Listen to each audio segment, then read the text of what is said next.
This video right here is for all of my midlife professionals who are out there making moves, climbing that corporate ladder, growing your income, because you know with this comes some new costs that you didn't have before. And we all know that those major costs are you get the new car, the expensive car, as a matter of fact, and you have the big house, or you start buying luxury items or luxury travel and things of that nature. But there are some things that are more subtle, things like your pets or your comfort or your convenience that are overlooked, but these things are eating up our budgets. And that's what I want to talk about in this video is that 5 things that I believe that we should consider cutting out of our budget in 2026. And I just want to be crystal clear. This is not about depriving yourself. This is about being intentional. This is about looking at the things that you truly value in your life and then cutting out the rest so that you can live the life that you actually want. With that being said, let's dive into the first thing on the list. So me and my wife recently learned that we like cruises. We like the convenience of them. We like having all of the entertainment right at our disposal, and we don't have to ride around a lot and do all of this stuff. So pretty cool thing. But there are some add-ons to your cruise package that I'm just like done with, right? And one of them is the drink packages, man. These things, they sound like a great deal on the surface, but they actually can cost you a lot of money and waste a lot of money. Now, your boy, I can knock down a few drinks, but my wife, she doesn't drink a lot. As a matter of fact, she can have one drink sometimes and she's sleepy all of a sudden. So the first couple of times that we went on a cruise, we would buy the alcoholic drink packages, right? And those things, man, for both of you, because you're required to purchase the packages for both people. It's not like you can buy one and then, you could just share your drinks with the other person. So these packages end up costing you about $1,000 almost. And then you throw in like the drink packages for sodas and so forth. Man, this stuff adds up. And most of the time, you're not going to be drinking like that, right? So we're not going to drink 15 drinks every day. We're not going to drink 15 drinks every day for 5 to 7 days straight. So it is much cheaper for us to just simply buy the drinks that we want to drink on the days that we want to drink. And if we want a soda, we just buy a soda. But you don't have to buy the drink packages just because it's convenient. Because if you are drinking 15 drinks every day for 5 or 7 days, something's wrong with you. And nobody's drinking sodas like that either. On the most recent trip, I didn't drink one soda, yet we bought the drink packages for my son and myself. But again, no drinks. And my wife, she's only going to drink like a Red Bull or some other energy drink, probably each day, but nobody's drinking sodas like that. By not buying the alcohol drink packages, man, we probably saved about $700. And again, we would have saved even more if we didn't buy the drink packages for my son and I for sodas, right? We could have just saved that money because you can actually bring on a certain number of sodas onto the cruise with you. So if we'd have just done that, we'd have saved more money, would have had more money to go do something else fun with. So this next one is going to touch a nerve. I know it, but I'm prepared for it, right? So some of us have pets and we love our pets. These pets become part of our family. But we also have to recognize that these pets are not equal to our children, or they're not like equal to your parents or anything like that, right? They're pets. And there comes a point where there's a limit of what you should do for them, right? We have an older dog, and this type of dog has an average lifespan of about 12 years. But our dog is pushing like 16 years, right? And we got him from the pound, so he might have been a year or two old then. So there's no telling how old he really is. But he has had some ailments over the years. Like we have to maintain pet insurance on him, to protect against certain large expenses. But you still end up paying a lot of money even with the pet insurance, right? He has to have special food for his gastro issues. He's had a couple of surgeries and procedures to deal with certain ailments over the years, right? So there comes a point though where I'm not going to be able to just keep shelling money into this dog, right? For example, if he was to be struggling and he had a issue that was going to cost like more than $1,000, for example, then I am strongly going to have to consider whether it's time for him to go, because there is a point to where it just does not make good financial sense to try and prolong this dog's life if he's struggling, and not to mention he's, 5 to 6 years beyond, his average lifespan. There's just one of those things that we have to be able to face. That reality is going to come, and no amount of throwing money into this situation is going to make this dog live any longer or live a better life without struggling. Because to me, I think it's actually wrong for us to make this dog carry on, living his life if he's struggling, to live or to be comfortable. So it just doesn't make sense to me. But I want to take this all the way back, right? I was reading an article in the Wall Street Journal that talked about the cost of taking care of a dog over its lifetime. And this obviously will depend on the dog's lifespan and needs and so forth. But, on average, people spend about $16,000 to $50,000 over their dog's lifetime. Now, your pet might be different, and have a different cost and lifespan and so forth and different needs. But the point is, you should seriously consider whether or not you need to even own a pet, or whether or not that's even in your budget or not. Because again, these things can cost a lot of money. And you definitely, as they, come to the end of their life, you don't want to just be shelling more money into them. So it's definitely something that we just have to seriously consider. So this next one on the list is upgraded airfare. I've had the pleasure of flying first class about twice in my lifetime, and I can't even recall how I got the upgrades. It was work-related travel, and I just remember, going up to the desk, talking to the lady about, my flight and so forth, and I got upgraded to first class for some reason.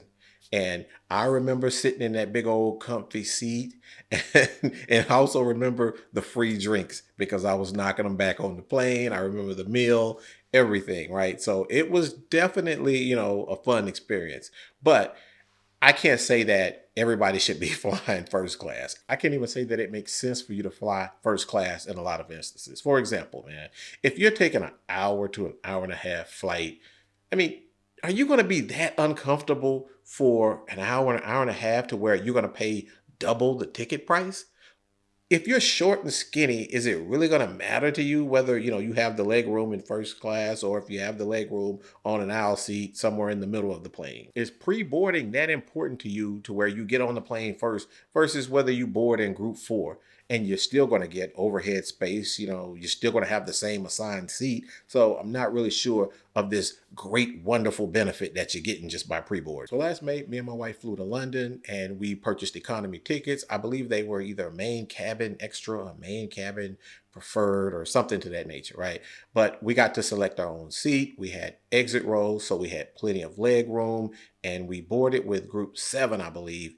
And we had plenty of overhead space to put our stuff. So we just sat in our seats, stretched out, watched a movie or so on our devices, and slept through the rest of the flight. I didn't even wake up to get my meal or snack or anything. I mean, I was just knocked out. So there is nothing that I can think of that I guess they could have done by being in first class that would have made the flight so much better that it was worth paying an extra $3,000 for. Because with that $3,000, I can go on a whole nother trip with here within the States. So we could get a whole nother trip out of it, or we could fly first class. But you have to admit, a lot of people, they really want to fly first class, not because it's just all about, the comfort. Some of it is, man, they're just trying to keep up with other people. They want to brag to their friends that they only do first class and they want to post it on social media that they fly first class. And to me, it's just not worth it to spend, that extra $3,000 on that trip, just so I can brag to my friends. So I'm telling you, you should seriously consider, how you travel and whether or not the upgraded travel is really worth it, because sometimes it's just a minor inconvenience. So the next item on the list is having too much insurance. At this point, we're doing much better in life now that we've hit those midlife peak earning years, but we still don't have enough money to cover every risk that could possibly happen to us. So we still need insurance. But in a lot of cases, we just purchase the insurance. Man, we don't really look at the details of it. We just buy it, get it in place, and we just keep paying the premium on auto pay. And in a lot of cases, by not looking at the details, we're overpaying insurance because we have too much insurance. For example, with your homeowner's policy, do you really need the 24 months of additional living expenses, while your home is being repaired, due to damage, or while your home is being rebuilt from being destroyed, right? Because to me, if you need 24 months to get your house repaired, or if you need 24 months to have your house rebuilt, Man, that's crazy. There's something wrong, right? You can do it at a lot less than that. So I don't know if you really need to be paying for that additional coverage or not. And do you really need $25,000 of additional structures insurance when you don't have a fence, you don't have a pool, you don't have anything in your backyard, right? So it's like, do you really need that much coverage? These are things that you should look at. And do you really need $200,000 of personal items coverage when you don't really have anything of value except for your furniture from Big Lots? And these are all things that we should be intentional about looking at. Last year, I did an audit of all of my insurance, auto insurance, homeowners insurance, home warranties, and so forth, right? And by going through and eliminating certain coverages, like for example, with auto insurance, I dropped all of my insurance down to liability with the exception of my wife's car because it was still, being financed. So it needed full coverage. But other than that, the other cars are paid for, no full coverage, just liability. And then I went through and tweaked all of my coverages on my homeowners insurance policy, got rid of all of the home warranties. And by doing that, man, saved over $6,000 for that year. Now that's real money that you could do something with. Man, you can take another vacation or you can invest that money for the future. Now this last one is probably going to touch a nerve similar to the topic about the pets, but most of us believe in love, right? We believe that we're going to meet that special person and we're going to get married and live happily ever after. I was reading an article by Fidelity that talked about weddings, and the average cost of a wedding in 2024, 2025 was about $33,000. And I was looking at some other data that talked about the divorce rate for first-time marriages, and it said that the divorce rate was about 40 to 50%. So you're telling me that it's basically a coin flip of whether your marriage is going to work the first time around.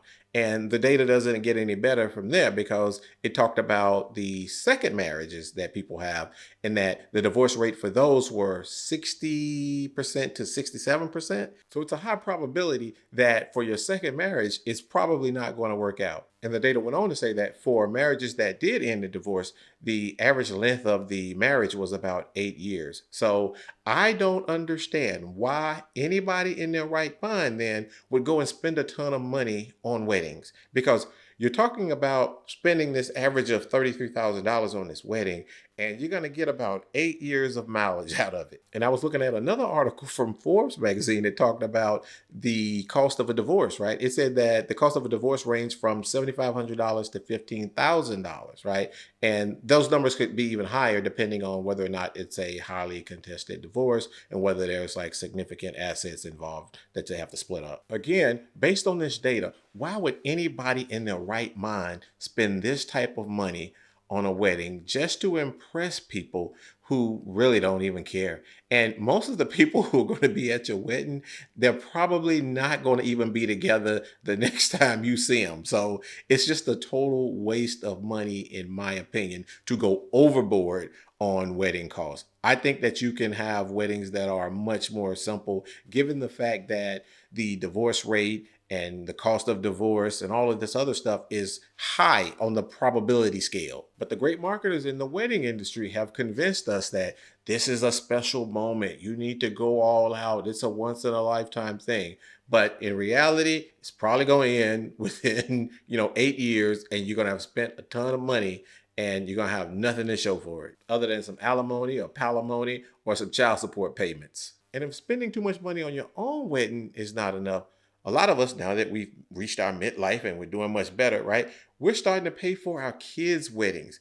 And the same statistics that apply to you in divorce and all this other stuff, they're going to apply to your kids. So there's a great likelihood that the money you wasted on your own wedding is going to be the same money that you waste on your kids' wedding. I've been married for 15 years now. And I promise you that if me and my wife were to ever get divorced, I am not going to get married again and spend a ton of money on a wedding. It just ain't happening. Man, we're going to go to the courthouse and then we're going to have a nice dinner with friends and family that are close people to me. It's not just going to be a bunch of, friends who just like on the periphery or anything like that. No, it's just going to be a group of close people. And then we can have a very nice honeymoon. We can go somewhere really special, really nice, but we're not going to spend all of that money on flowers and cakes and venue and all this other stuff. Nah, I'm not doing that. And if you're smart, this is something that you really should consider not doing in the future, and also not doing this for your kids. I think that love is something that's much different than just, simply having a beautiful wedding. So there you have it. That is my list of 5 things that I think you should really consider getting rid of in your budget or slashing in your budget, so that in 2026 you can have a more prosperous life. You can, build towards your financial future and not just throw your money away. That's all I have for you in this video. If you took something of value, please like, please share with your friends and your family. And in the meantime, take care of yourself and be safe out here in these social media streets.